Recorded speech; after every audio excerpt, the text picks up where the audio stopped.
Josh Ellsworth with Stahls, and I get the opportunity to travel around the country and give educational classes, teaching people how to decorate apparel with the heat press. In these classes, we're always talking about how can you grow your sales, what markets can you reach. Also, more technical questions on how do I print the products that I'm going to need to print to be able to sell to that market. And so in this video, you're going to get a little bit more detailed level of knowledge probably than you get out of a typical video from me. I'm going to talk about 3 different types of accessories and when you need to use each one and why.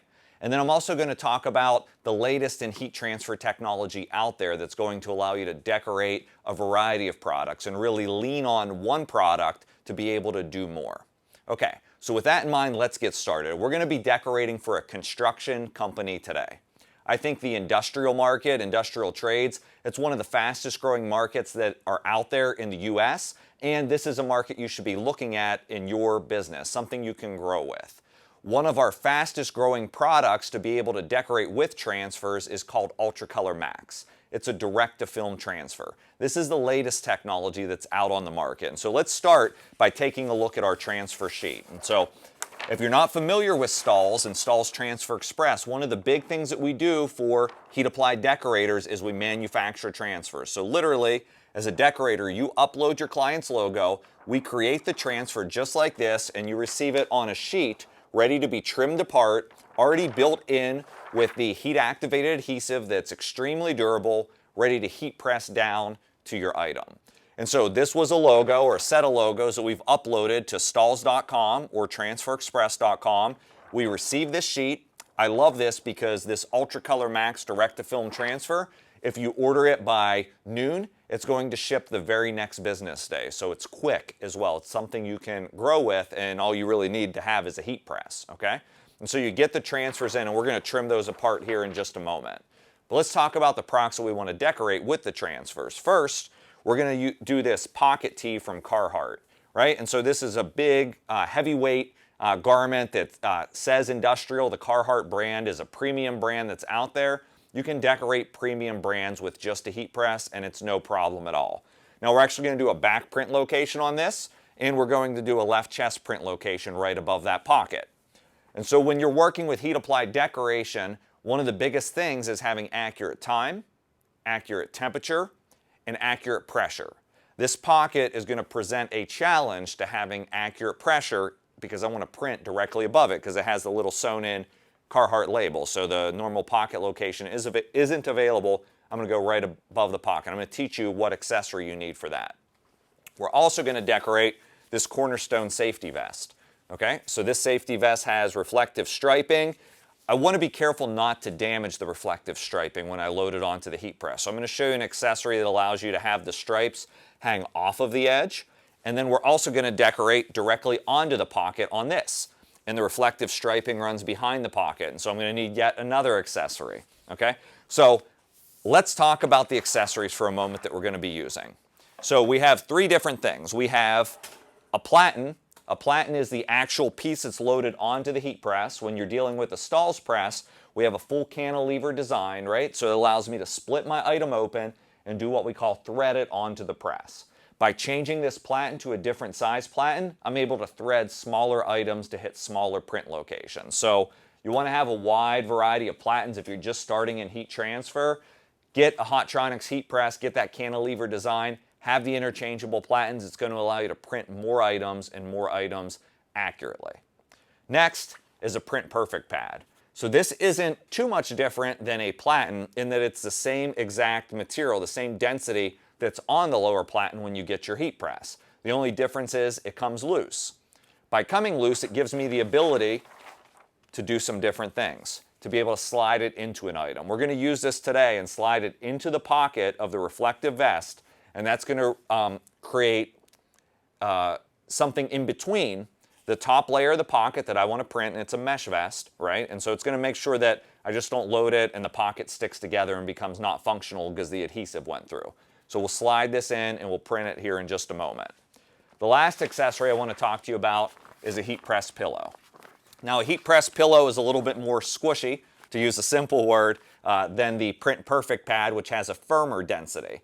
And so the heat press pillow, I love it because it has that low density, and so it allows things like seams, or in this case, this pocket, to sink down in, right? And so by allowing the seam structure of the pocket to sink down in, I'm still gonna get a nice even pressure directly above the pocket, right? If I just tried to put this pad behind it, it still is a firm density. That seam's not gonna sink down in, so I'm gonna have a little bit of drop off in pressure, okay? Now there's a trade-off here that I wanna explain quickly, is that the heat press pillow is such a low density, you're not able to achieve a firm pressure on it. So if you're using a transfer that calls for, say, a medium to firm pressure on the higher side, like a Plastisol transfer, you're not gonna be able to use the heat press pillow. And that's one of the beautiful things about these direct-to-film transfers. UltraColor MAX, which is our brand of direct-to-film transfers, the best out there, is it applies at a medium pressure. So I have the full range of all of my accessories that work with this transfer style, which gives me maximum flexibility. Okay, makes sense. I know you want to see it in action. So let's head over to the heat press, and we're going to start by doing the back print location on our t-shirt. That's our easiest, so we can explore our transfer.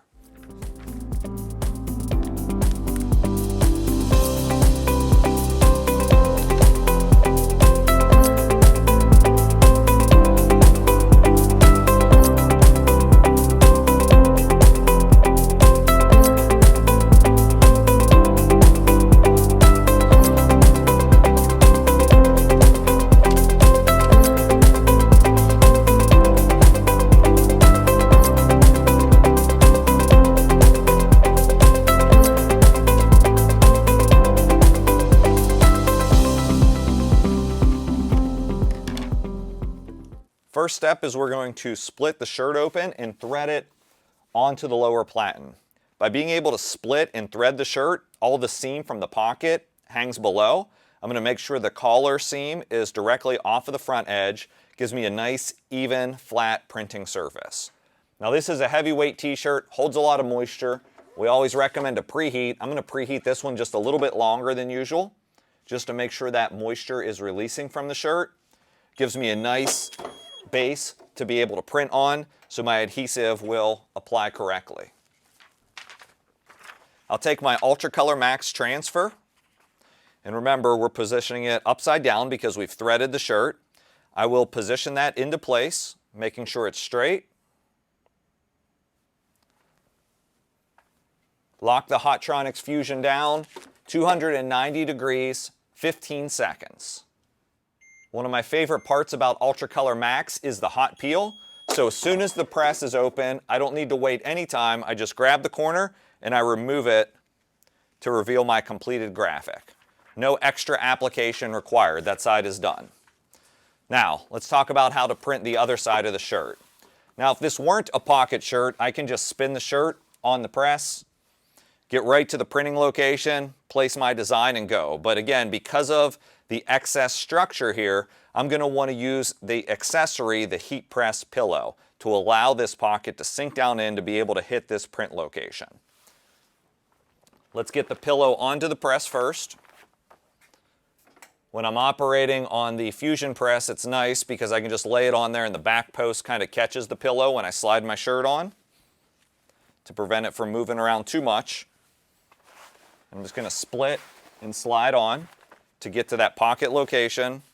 Again, making sure that, if I can, the collar of the shirt, I'll still hang over the edge of the pillow. And I have this printing zone now. Because I've changed the thickness underneath the press, I'm going to have to retract the pressure just a little bit, turning it counterclockwise. And then let's do a little bit of a test here. Not quite enough pressure at this location, so just increase it a little bit more. I'm doing my preheat as I'm dialing in the pressure here. I like to run just a little bit heavier pressure when I'm using the heat press pillow to make sure I'm going to get a good application, especially because I'm going to be placing the graphic so close to the seam. Let's center that in perfect position. Again, this is going to sink down in to the pillow when I press it, allowing me to get great contact. 290 degrees, 15 seconds.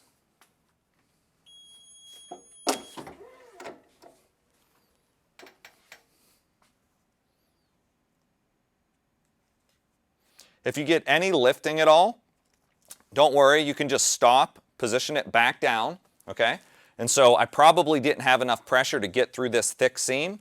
That's no worries. So I'm just going to position that back down.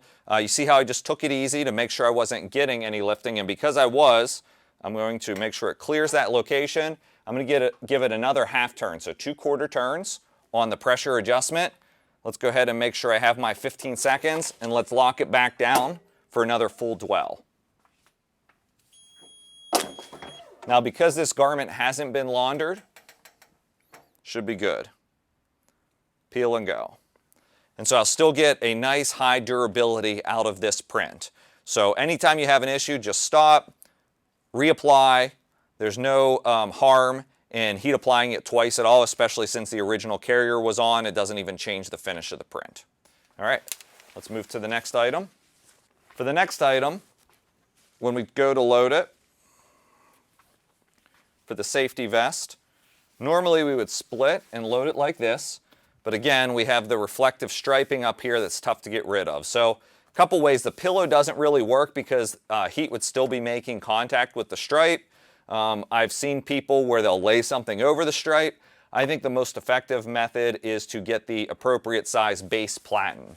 And so one of the benefits of a Stahls machine is they're very easy to change platens. You just click, unlatch the lever, unlock it, and then we grab the more appropriate size.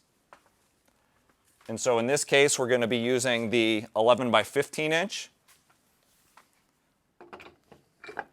Just drop it into place, close the lever.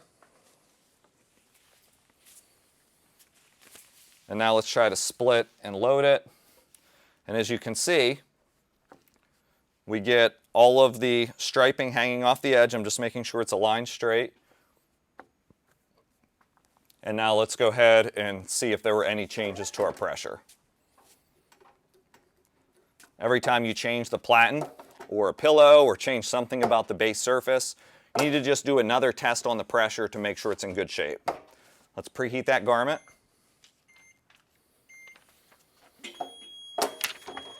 So 2 things that are happening here. I'm getting rid of any reflective striping to get a nice clean surface. I'm also getting down to a single layer of mesh, and so I'm not going to be worried about the garment sticking together. Position my UltraColor MAX transfer and heat apply.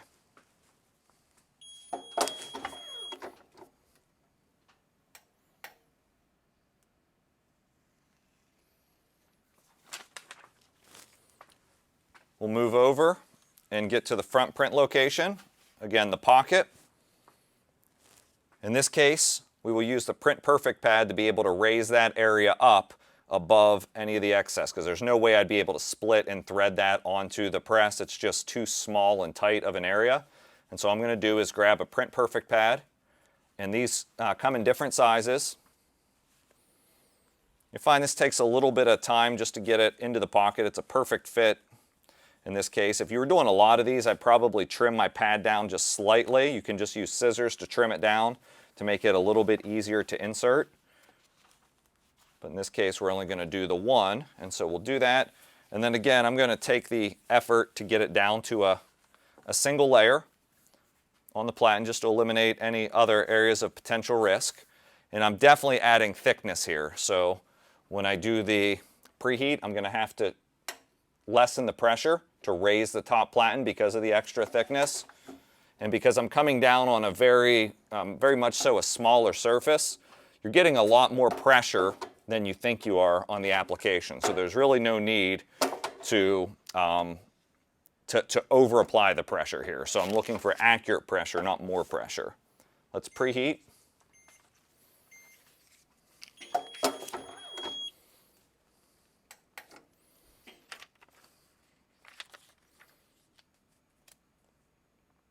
Position the logo.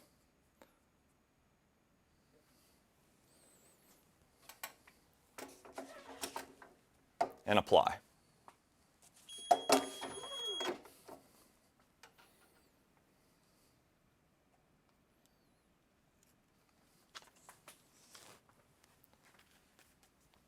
All right, let's take a look at the completed results here. So whether you're a beginner or an expert, you should have picked up some tips and takeaways from this video. Let me review some of the things that I hope you learned. Number 1, UltraColor MAX direct-to-film transfers are extremely versatile. You can use them on one-color logos, or you can use it for logos that have many colors. So you don't really need to limit your customer's logo or try to reduce it in any way. As you saw here, for this design, we brought to life photo quality across a couple different products. Next, hopefully you've gained an understanding for the importance of accessories in your business. Whether that's a print perfect pad or a heat press pillow or even interchangeable platens, they have different uses for different jobs. By having a wide variety of accessories around your heat press, you're going to be able to hit more print locations and accommodate more products with a high-end quality. Next, hopefully you understood that it's okay to make mistakes. We made one mistake in this video. Remember when I started peeling too early and didn't have accurate pressure? Well, this product's supposed to be a hot peel, but if you don't have the right pressure, you're not going to be able to peel the product as it's intended. No worries, just stop, reset, think about what went wrong, and complete the application again. We did that today, and we still ended up with a durable, high-end graphic. Lastly, hopefully you understand that you can come to Stahls for all of the education you need around your heat press and heat transfers to grow your business. Not only can you come to us for education, but we want to make it easy. We want to make the transfers for you. You don't need to go out and invest in the latest equipment. This technology is evolving fast, and so be very careful about buying a direct-to-film printer right now. We spent a lot of time and energy to be able to make the market's best direct-to-film transfer. One that can be able to apply to a lot of different fabrics, a lot of different products, be water-based, and look and feel great. Also be very durable for your customers. So if you like this video, click the thumbs up, but more importantly, if you like this product, visit Stahls.com or TransferExpress.com and request some samples today. We left the link down in the description to help you out. Thanks for watching.